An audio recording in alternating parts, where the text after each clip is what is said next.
Next passive voice में हम देखते हैं complex sentence, COMPLEX complex sentence, SENTENC complex sentence.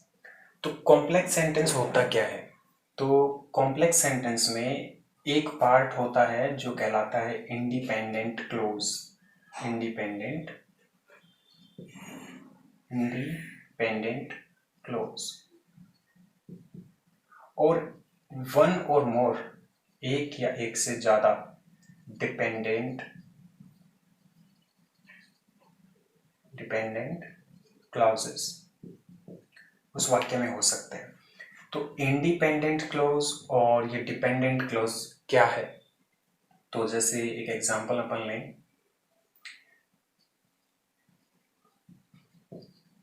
People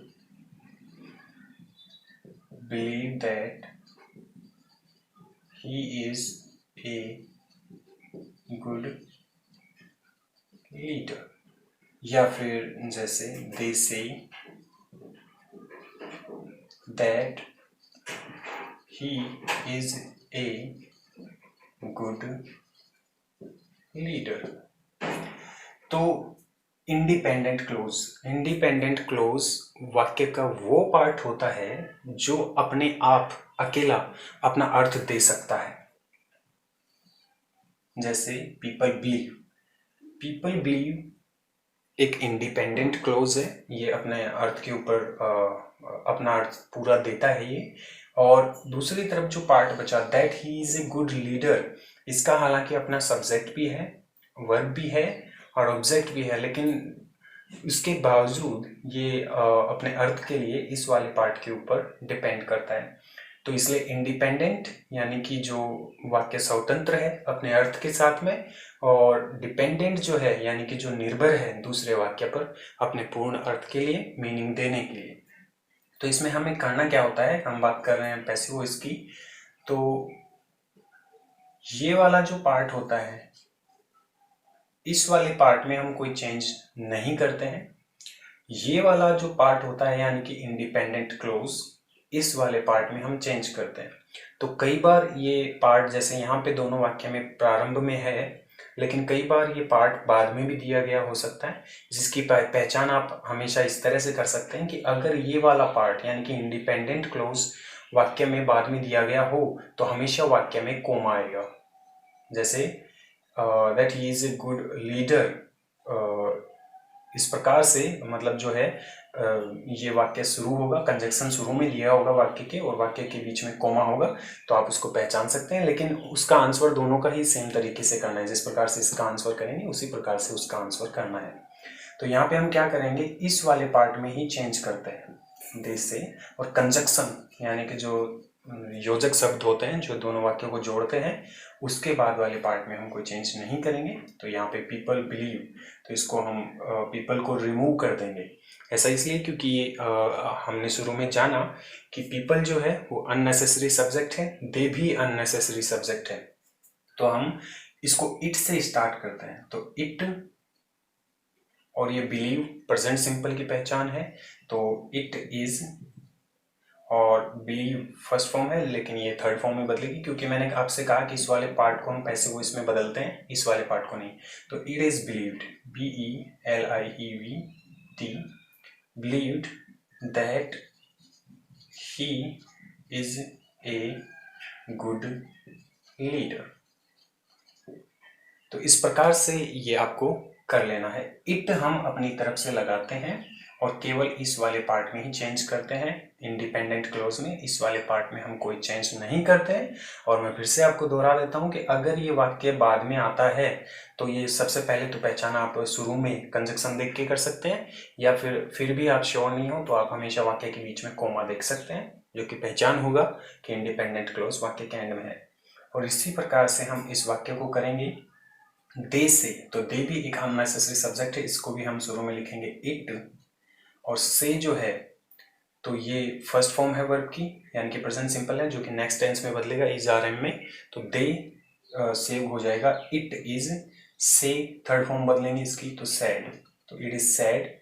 और बाकी रेस्ट ऑफ द पार्ट जो है सेंटेंस का वो ऐसे कैसे इसमें आ जाएगा।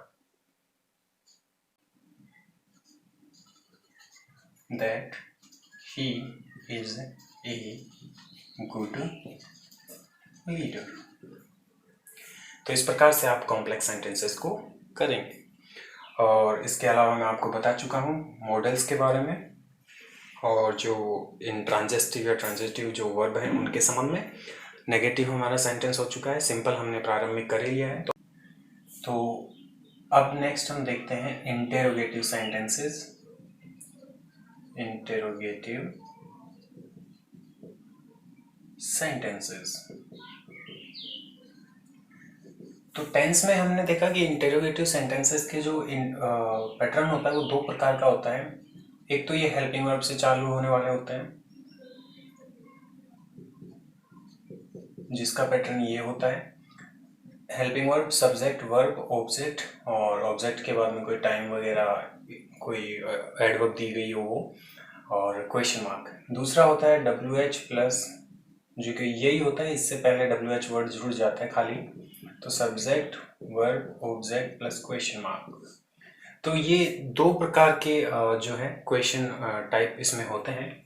तो इनको किस प्रकार से हमें चेंज करना है, तो हमें तीन चीज़ों का ध्यान रखना होता है पैसिव वॉइस के सभी ही वाक्यों में। सब्जेक्ट ऑब्जेक्ट का जो इंटरचेंज होता है, आपस में जो बदलते हैं, उसका ध्यान रखेंगे। दूसरा, वर्ब की थर्ड फॉर्म हमेशा रहेगी।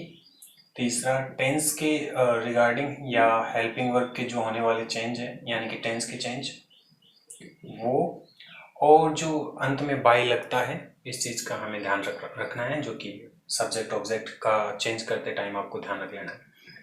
तो पैसिव वॉइस में करना क्या है कि जो जैसा पैटर्न दिया गया है सेंटेंस का, ठीक उसी प्रकार से हमारी पैसिव वॉइस भी बनेगी। जैसे कि सबसे पहले देखते हैं हेल्पिंग वर्ब से related, did he watch TV. ये एक सेंटेंस हमने लिया इंटरोगेटिव।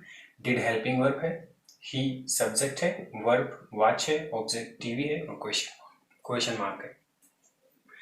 तो बिल्कुल इसी पैटर्न पर हमें पैसिव वॉइस इसकी बनानी है।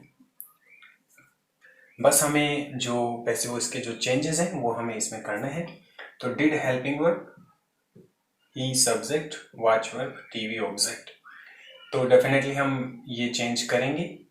सबसे पहले हेल्पिंग वर्ब है, तो हेल्पिंग वर्ब की जगह हेल्पिंग वर्ब ही हम लिखेंगे। तो डिड हेल्पिंग वर्ब है, जो कि पास्ट सिंपल की पहचान है, और पास्ट सिंपल टेंस मैंने आपको शुरू में बताया बदलता है वाज वर में। तो अब हमें वाज और वर यहाँ पे लिखना है। तो अब हम चूज करेंगे वाज और वर में से क्या हमें लिखना है। तो यहाँ देखिए टीवी ऑब्जेक्ट आपका यहाँ आ जाएगा सब्जेक्ट की जगह। अब तक तो डिड हमने ही के हिसाब से लगाया, लेकिन क्योंकि पैसिव वॉइस में सब्जेक्ट चेंज हो जाएगा अभी, तो अब टीवी के अकॉर्डिंग हम अपनी जो हेल्पिंग वर्ब है वो चूज करेंगे। तो टीवी एक वचन है, तो एक वचन के साथ में वाज और वर में से वह आ जाता है। तो हम लिखेंगे वाज टीवी, जैसे हेल्पिंग वर्ब हो गई। अब यहाँ पे सब्जेक्ट था, अब ऑब्जेक्ट बदल रहे हैं, तो अब ये टीवी हो गया सब्जेक्ट पे।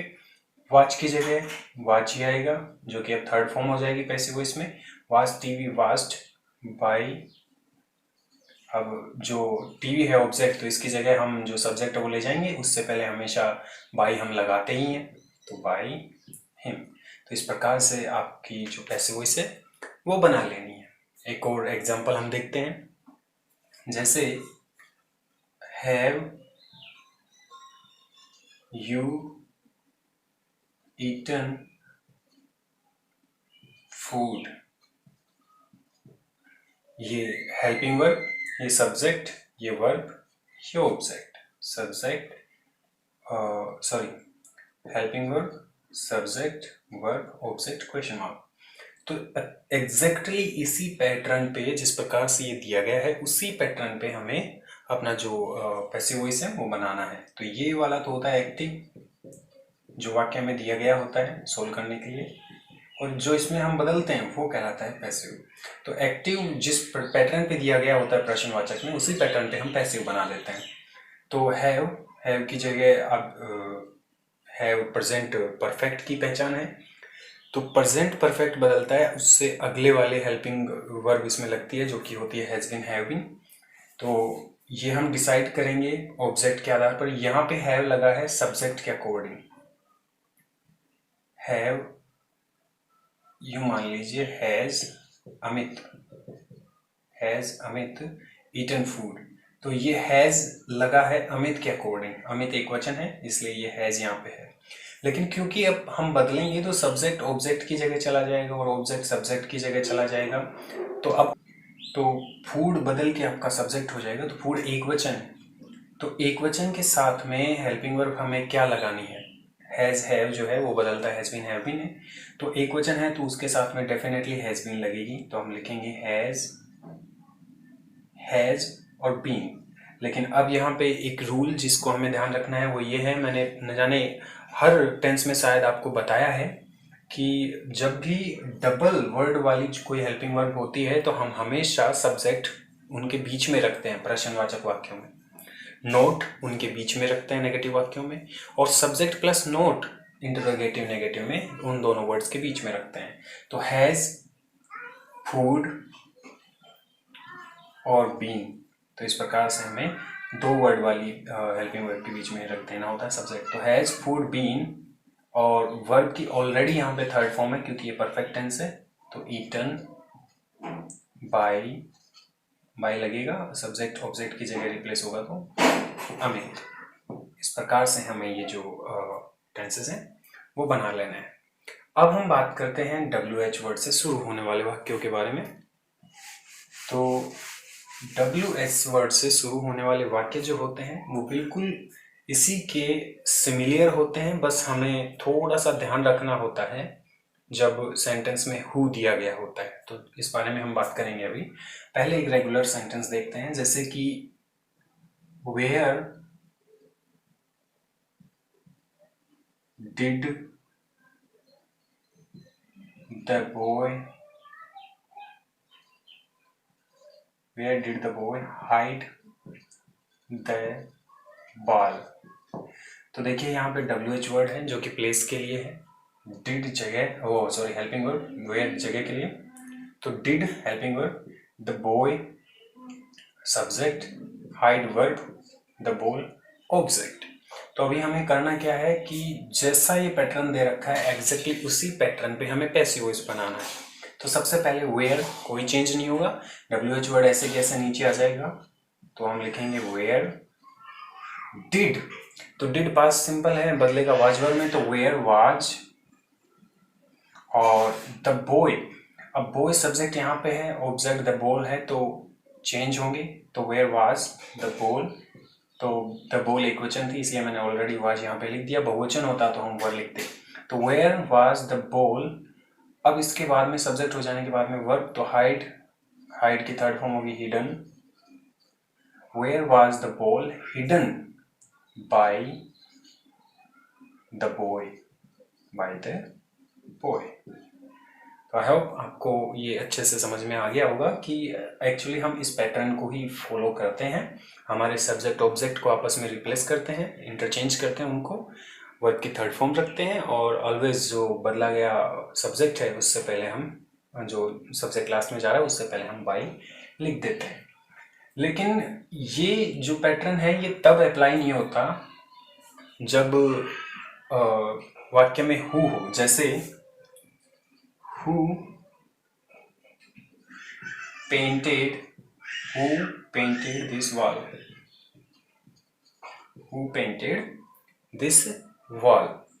तो अब यहाँ पे WH वर्ड है, वर्ब है, और दिस वॉल ऑब्जेक्ट है, और इसे हमें दिया जाता है पैसिव वॉइस में चेंज करने के लिए। तो इसमें हमें क्या करना होता है, सब्जेक्ट असल में हु ही हम एक तरह से मानते हैं, सब्जेक्ट के बारे में पूछा जा रहा है कि कौन है। तो अगर हु हो तो हम इसको बाय हुम में बदल देते हैं, बाय हुम में हम इस हु को बदल देते हैं बाय हुम, और इसके बाद में जो आपका ऑब्जेक्ट है वो हम लाएंगे, by whom this wall. Painted verb की सेकेंड फॉर्म थी, यानी कि ये पास्ट सिंपल है तो पास्ट कंटिन्यूअस वाली हेल्पिंग वर्ब इसमें लगेगी, by whom this wall main verb जो हेल्पिंग वर्ब है वो पहले आएगी। By whom was this wall painted, या इसको यू आप समझ सकते हैं कि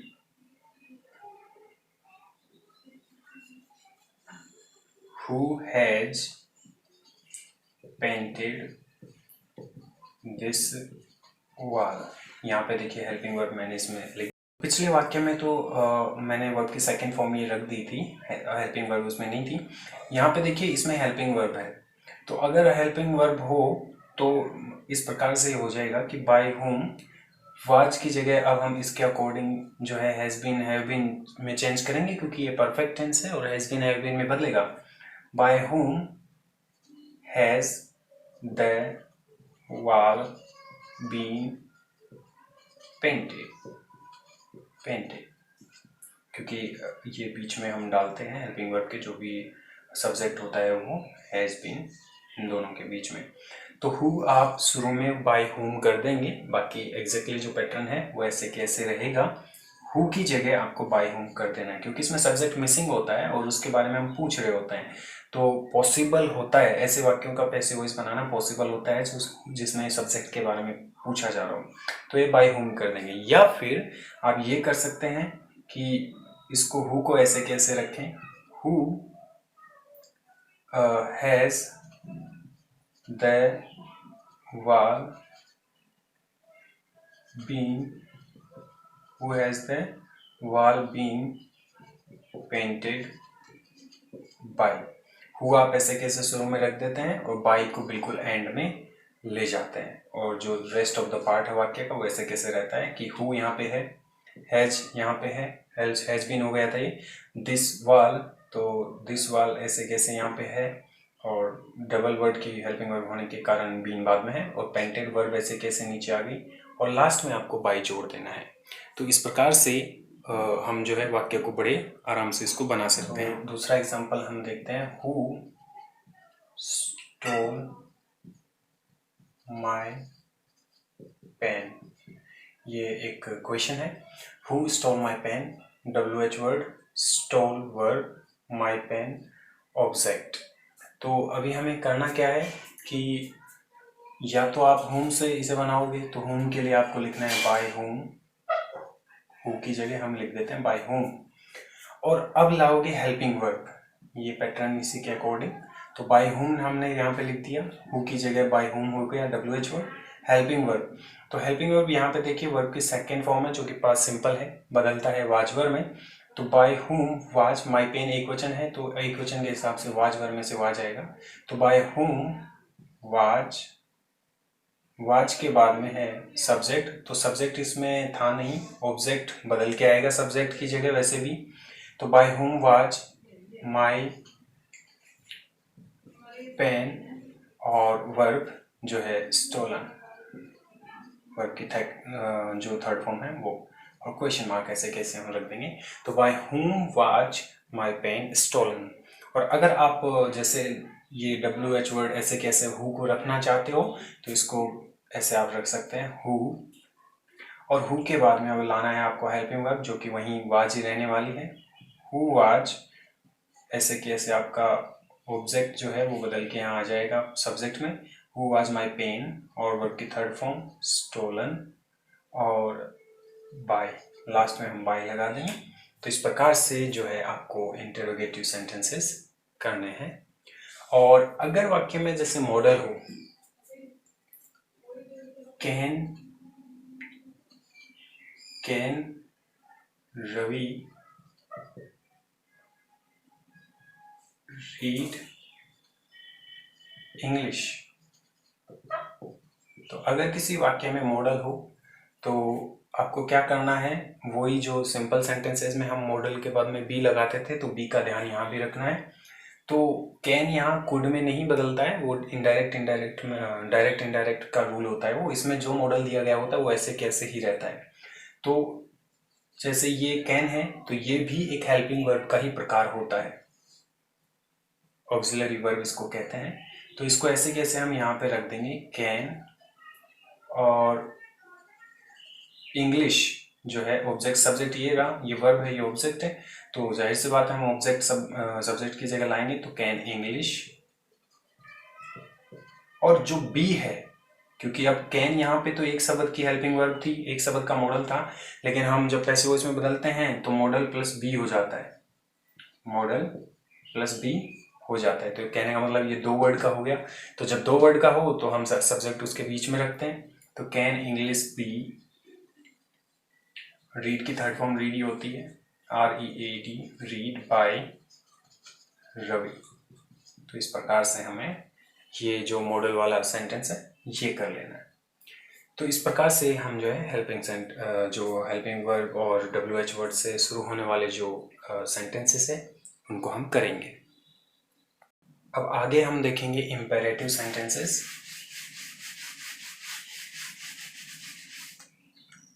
तो सबसे पहले इम्पेरेटिव होता क्या है? IMPERATIVESENTENCE।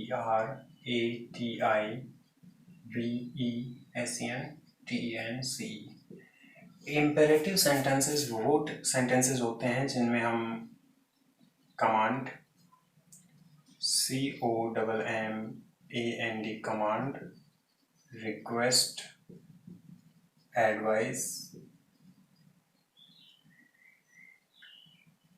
इत्यादि की बात करते हैं। तो निर्देशात्मक या प्रार्थनात्मक या फिर सलाह जो देने वाले वाक्य होते हैं उनको हम इम्पेरेटिव सेंटेंसेस कहते हैं। तो इनको आइडेंटिफाई कैसे करें? जो सिंपल सेंटेंस होते हैं, simple imperative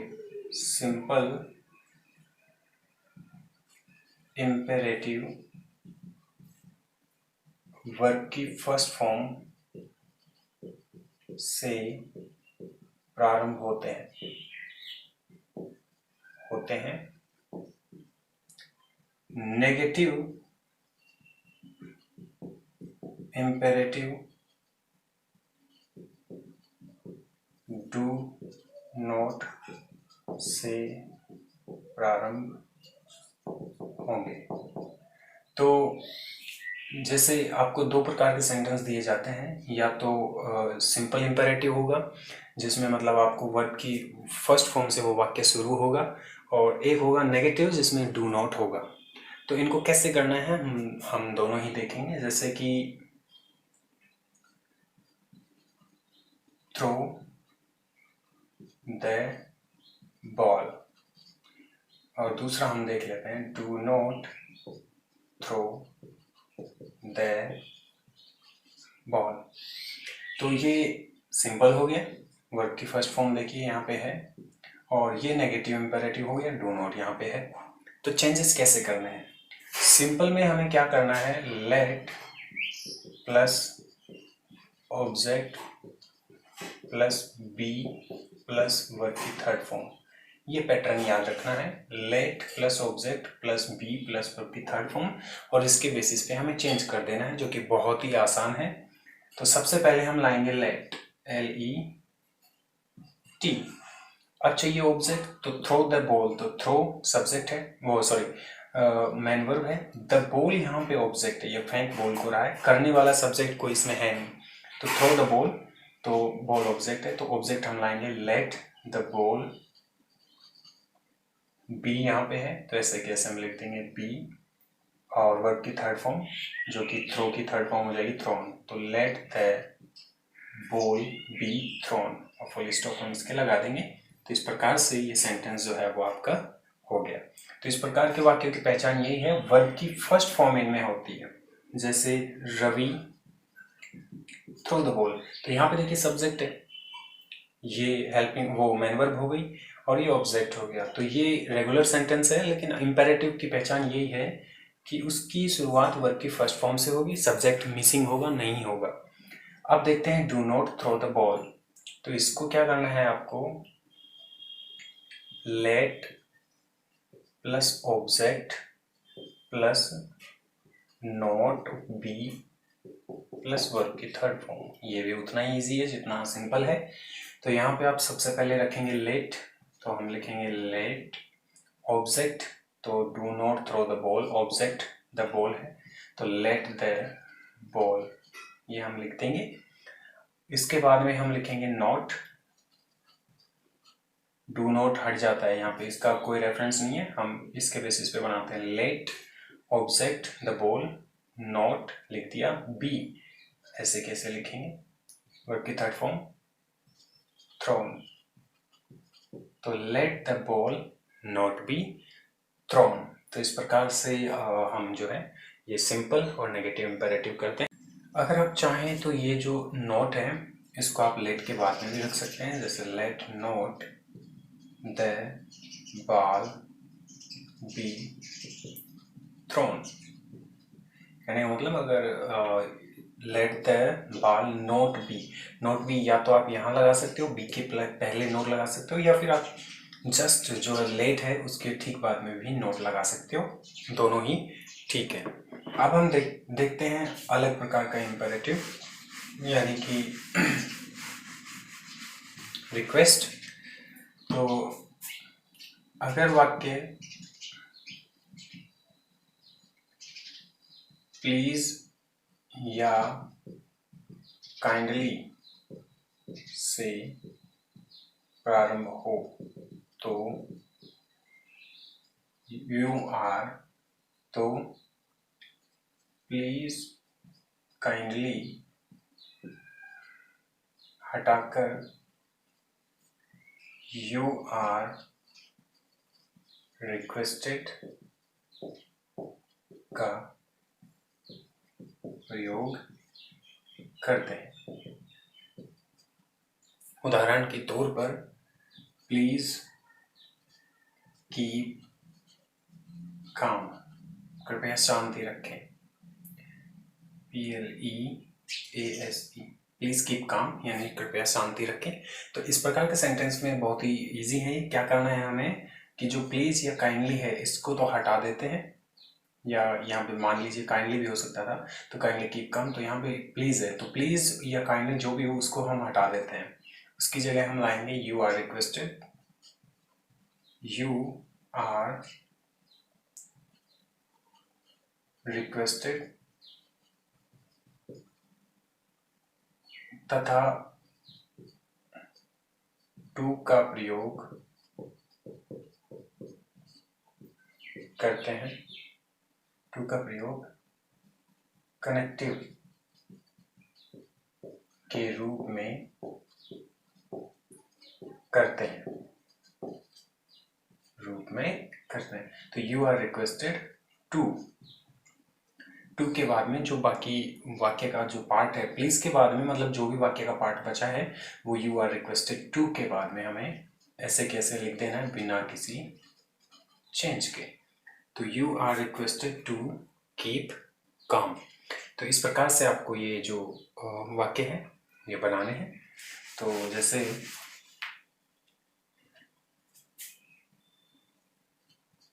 please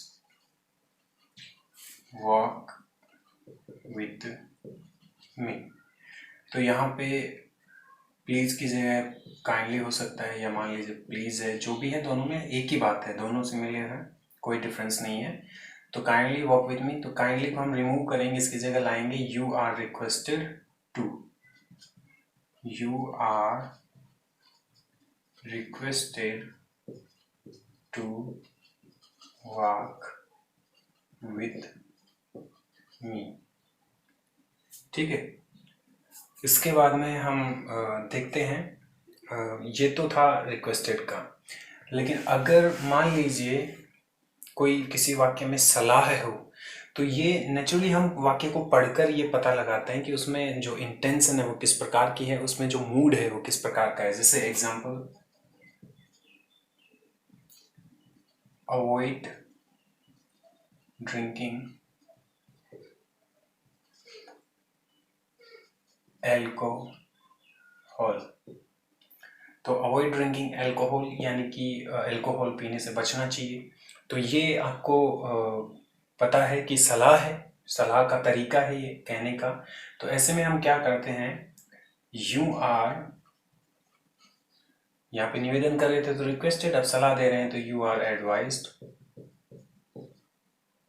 to avoid drinking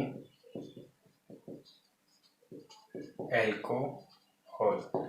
इस प्रकार से जो है हमें ये इस टाइप के वाक्य जो है ये कर लेने हैं।